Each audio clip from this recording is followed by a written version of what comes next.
Brasilia, the Senate on Wednesday impeached Dilma Rousseff, Brazil's first female president, and removed her from office for the rest of her term, the capstone of a power struggle that has consumed the nation for months and toppled one of the hemisphere's most powerful political parties. The Senate voted 61-20 to convict Ms. Rousseff on charges of manipulating the federal budget in an effort to conceal the nation's mounting economic problems. But the final removal of Ms. Rousseff, who was suspended in May to face trial, was much more than a judgment of guilt on any charge.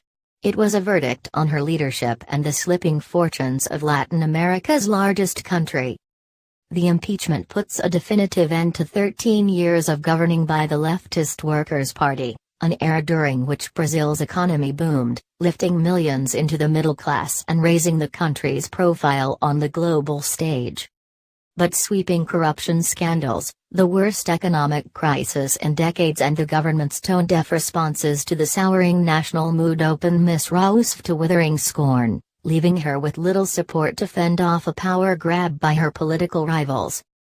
"She lacked it all," said Mentor Muniz Neto, a writer from São Paulo who described Ms. Rousseff's final ouster as a death foretold, asserting that she lacked charisma, competence and humility.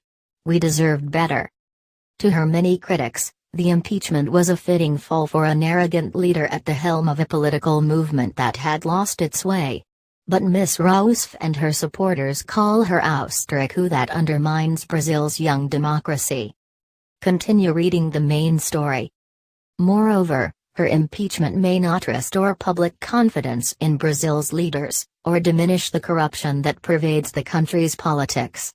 To the contrary, many Brazilians note, it transfers power from one scandal-plagued party to another.